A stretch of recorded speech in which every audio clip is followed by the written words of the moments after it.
हेडलाईन्सचे प्रायोजक आहे NBC bearings, लांब पळण्यासाठी। जुन्या पेन्शनवरून सरकारच्या बैठकीत तोडगा नाही। बैठकीत कोणतीही ठोस तारीख न दिल्यानं संघटना संपावर ठाम। आजपासून सरकारी कर्मचारी संपावर। मला गोळी मारली जाईल असा पोलिसांचा रिपोर्ट। विधानसभेमध्ये कागदपत्र दाखवत भुजबळांचा मोठा दावा। आता याचा कोणी निषेध करणार नाही का, भुजबळांचा सवाल। केसेसमधून बाहेर पडण्यासाठी भुजबळ खोटं बोलत आहे। गोळी मारण्याच्या भुजबळांच्या दाव्यावर जरांगे यांचं प्रत्युत्तर। तर बीडमधील दंगलीमागेही भुजबळच असल्याचा जरांगेंचा आरोप।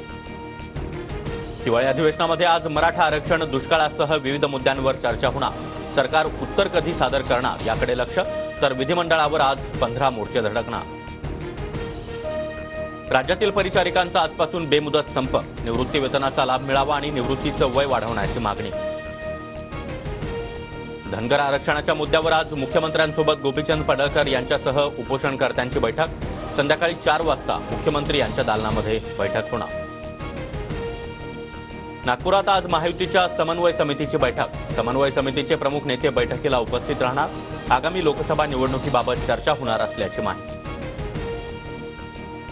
गृह विभागामध्ये 23,628 पदं भरली जाणार। उपमुख्यमंत्री देवेंद्र फडणवीसांची विधान परिषदेत माहिती।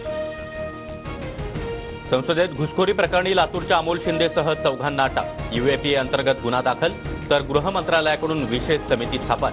संसदेतील सुरक्षेच्या त्रुटी शोधत उपाययोजनांचा रिपोर्ट देणं।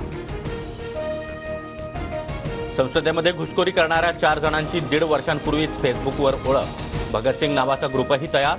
मणिपूर घटना, शेतकरी आंदोलन आणि महागाईवरून सरकारला इशारा देण्यासाठी कट रचला, सूत्रांची माहिती। शिवसेना पक्ष आणि चिन्हाबाबत सुनावणी थेट फेब्रुवारीमध्ये होणार। 2 फेब्रुवारीला सुनावणीची शक्यता।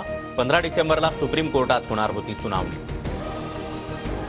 शरद पवार गट उद्या निवडणूक आयोगामध्ये लेखी उत्तर मांडणार। पक्ष आणि चिन्ह आमच्याकडेच राहावं, लेखी उत्तरात म्हणणं मांडणार। नवी दिल्लीमध्ये शिंदे, फडणवीस, वळसे पाटलांनी केंद्रीय गृहमंत्री अमित शहांसोबत उद्या बैठक। कांदा आणि इथेनॉलबाबत बैठकीत चर्चा होणार। कांदा निर्यात बंदीचा प्रभाव बाजार समित्यांवर। कांद्याच्या दरामध्ये घसरण कायम, शेतकऱ्यांमध्ये असंतोष। पुणे मुंबई द्रुतगती मार्गावर गॅन्ट्री बसवण्यासाठी आज पुन्हा एकदा ब्लॉक। दुपारी 12 ते 2 वाजेपर्यंत किवळे ब्रिजहून वाहतूक वळवण्यात येणार। आरबीआयकडून यूपीआय ऑटोमॅटिक पेमेंटच्या मर्यादेत वाढ। ओटीपी शिवाय आता 1 लाखांपर्यंत पेमेंट करता येणार। राज्यात लवकरच सुधारित वाळू धोरण। शासकीय घरकुलांसाठी 5 ब्रास वाळू मोफत मिळणार। महादेव बेटिंग ॲप प्रकरणी एसआयटी स्थापन। आतापर्यंत 57 बँक खाती ब्लॉक। तर अभिनेता साहिल खानला मुंबई पोलीस समन्स बजावण्याची शक्यता। हेडलाईन्सचे प्रायोजक आहे एनबीसी बेरिंग्स, लांब पळण्यासाठी।